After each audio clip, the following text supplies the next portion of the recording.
પટવાલાઇન્સ વિસ્તારમાં મિત્રતા અને અદાવતની ભેદરેખા ભૂંસતી એક ઘટના સામે આવી છે। જૂની અદાવતનો ખાર રાખી ચાલુ બાઇક પર પસાર થઈ રહેલા મિત્રને બેટનો ફટકો મારી નીચે પાડી દીધો। આટલેથી જ ન અટકતા આરોપીએ યુવકના માથા પર ઉપરા છાપરી બેટના અન્ય 7 ઘા ઝીક્યા। જો કે યુવકે હેલ્મેટ પહેર્યું હોવાથી તેનો જીવ બચી ગયો હતો।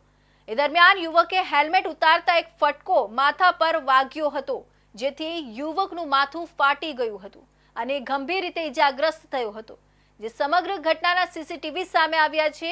પોલીસે આ મામલે ક્રોસ ફરિયાદ નોંધી તપાસ હાથ ધરી છે। સુરતના અંબાજીના ખાંચા પાસે આવેલા સુવર્ણ પેલેસ નજીક રાત્રિના 10:15 વાગ્યાના સુમારે ફરિયાદી રાહુલ દિલીપભાઈ નિમન પોતાના મિત્ર ભદ્રેશ શાકલે સાથે બાઇક પર પસાર થઈ રહ્યા હતા। ત્યારે અચાનક સામેથી એક બાઇક પર 2 લોકો આવ્યા હતા, જેમાંથી એક યુવક જેનું નામ પંકજ બગા હોવાનું સામે આવ્યું છે। તેણે સહેજ પણ ખચકાયા વિના પોતાની ગાડી પરથી નીચે ઉતરીને પોતાના હાથમાં રહેલા ક્રિકેટ બેટ વડે સામેથી બાઇક પર આવી રહેલા રાહુલના માથા પર જોરદાર ફટકો માર્યો હતો। અચાનક થયેલા હુમલાથી રાહુલ ગભરાઈને બેલેન્સ ગુમાવી બેસ્યો અને મિત્ર સાથે બાઇક પરથી જમીન પર પટકાયો। આટલેથી જ ન અટકતા પંકજ બગાએ નીચે પડેલા રાહુલ પર હુમલો કરવાનું ચાલુ રાખ્યું। નીચે પડ્યા બાદ પણ રાહુલ પર આરોપી એક પછી એક બેટના ફટકાઓ મારતો જ રહ્યો। પંકજે ઉપરા છાપરી 7 ફટકા માર્યા, પરંતુ રાહુલના માથા પર હેલ્મેટ હોવાથી તેનો જીવ બચી ગયો। પરંતુ હુમલાખોરોનો ગુસ્સો શાંત થયો નહીં।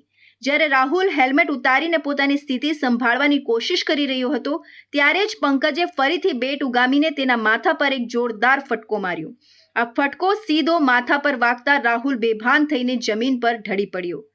રાહુલને કુલ 8 ફટકા મારવામાં આવ્યા હતા। આ દરમિયાન રાહુલના મિત્ર ભદ્રેશને પણ મારવામાં આવ્યો હતો। આ હુમલા પાછળનું કારણ એક નજીવી બાબત હોવાનું સામે આવ્યું છે। રાહુલ દિલીપભાઈ નિમનની ફરિયાદ મુજબ 17 સપ્ટેમ્બર રાત્રે તેઓ તેમના જૂના ઘર પાસે એક મહિલા સાથે વાત કરી રહ્યા હતા। એ સમયે આરોપી પંકજ બગા, સુમિત બગા અને ગોપાલ બગા ત્યાં આવ્યા। મહિલા સાથે વાત કરવા બાબતે પંકજે ગાળાગાળી કરી અને ઝઘડો શરૂ કર્યો। સુમિત અને ગોપાલે રાહુલને પકડી રાખ્યો, જ્યારે પંકજે તેને ફટકો માર્યો। સુમિતે રાહુલને જાનથી મારી નાખવાની ધમકી આપીને ત્યાંથી ભાગી ગયા હતા। બીજી તરફ આરોપી પક્ષનું કહેવું છે કે આ હુમલા પહેલા રાહુલે પંકજના ભાઈને માર્યો હતો, જેના કારણે આ ઘટના બની હતી। બંને પક્ષોએ સામે સામે ફરિયાદ નોંધાવી છે। પોલીસે આ મામલે ક્રોસ ફરિયાદો નોંધીને તપાસ હાથ ધરી છે। ઉલ્લેખનીય છે કે પોલીસે ફરિયાદમાં સામાન્ય મારામારીનો ગુનો નોંધ્યો છે, જ્યારે સીસીટીવીમાં દેખાતા દ્રશ્યો ફરિયાદી દ્વારા જણાવવામાં આવેલી વિગતોનો ઉલ્લેખ પોલીસ ફરિયાદમાં કરવામાં આવ્યો નથી।